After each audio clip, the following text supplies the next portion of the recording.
Hey. Did you know that 95% of the comic book audience is not on Twitter?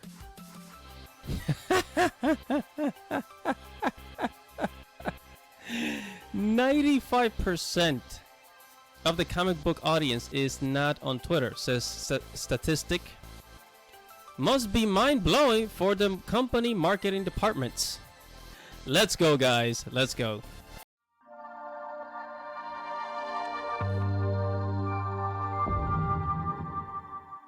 Hello, guys. Don't forget to like this video. Don't forget to subscribe and hit that little bell right there so that you can get notifications every time I upload a video. Okay? Enjoy. What is up, guys? This is your boy Andy Matrix. Welcome to Andy RCB, where I talk about anime, movies, video games, geek culture, and Japanese culture. Man, for today's dose of geek culture, I'm here abounding into comics once again, and I'm here reading an article about Mark Millar. So Mark Millar is a veteran comic book writer. It says Mark Millar has claimed that he was recently informed by a marketing expert connected to one of the big two, I'm guessing Marvel or DC publishers, that 95% of the comic book audience is not on Twitter. A revelation which believes he must be bipolar. I mean, look.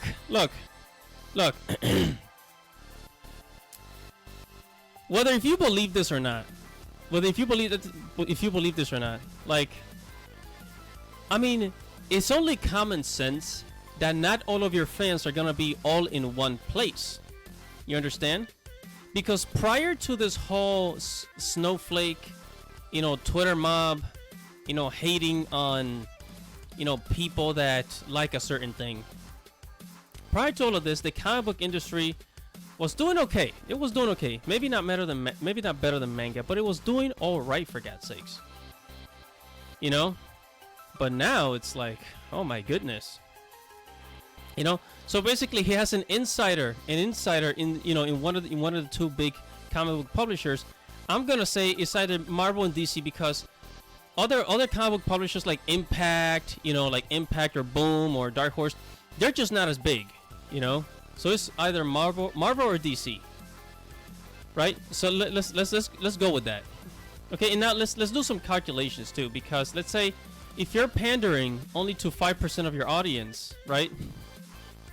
You're pandering to 5% of your audience. Let's say you have your potential audience is 1 million. Let's say 5% of that is 50,000. You're pandering to 50,000 people when you're missing out on 950,000 that you could be selling to. But hey, what do I know?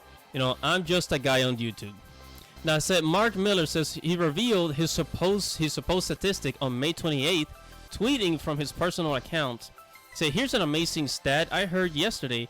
Only 10% of comic buyers have a Twitter account, and only half of those accounts are actually active. Only half. I mean, it's pretty believable. A lot of people have a Twitter account, but they're not active on it, And here is his tweet. Says, and then he has another tweet saying, also a factor in the average person follows so many people. Comic promos are easy to miss, and you quickly realize Twitter is really just a fun way to meet and chat with people who share our various passions, as opposed to a genuine marketing tool, right? I mean, look, let's say if you have 100,000 followers on Twitter, the average, the industry average is only 5%. So let's say if you're a comic book artist, you have 100,000 followers on Twitter. Only 5% of those people are actually going to like see your tweet, right? So only 5,000 people will see it, right? And then like 2% of people will actually respond to it, will retweet it, leave a comment, so and so, right? I mean, Elon Musk has like what, millions of followers on Twitter, and he doesn't get above above 5% of like an average response rate. Okay, so it's not the best marketing tool. It says, when asked by a Twitter user if he could provide details on how he received this information from Millard, it says only revealed that it was a good pal of mine from marketing at one of the big two, and added that he was really surprised by this too. Surprise! It says, but he said the amount of comic buyers on Twitter, even on the slide from according to their parent company, Deep Dives, it makes little impact on units, which is fascinating.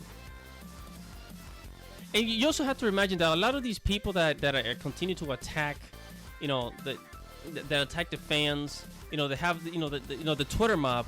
A lot of them, they don't really buy comic books. You have to understand that unlike manga, let's say for manga, for example, when they animate, let's say Jujutsu Kaisen, for example, or let's say Naruto, when a new Naruto season drops, okay, the Naruto manga sales go up. Okay, and now let's take that with comic books. When a new superhero movie comes out in theaters, it doesn't really increase the sales of the comic book. I don't know what it is, but you know, so a successful superhero movie does not equate to more comic book sales. Okay, that is the cold, hard truth. And people just don't seem to understand. People don't know these. People don't know the statistics. They think, okay, let's go ahead and pander to the Twitter mob, and let's do what they say, and let's give them what they want. But they're missing on 95% of the actual comic book fans, right?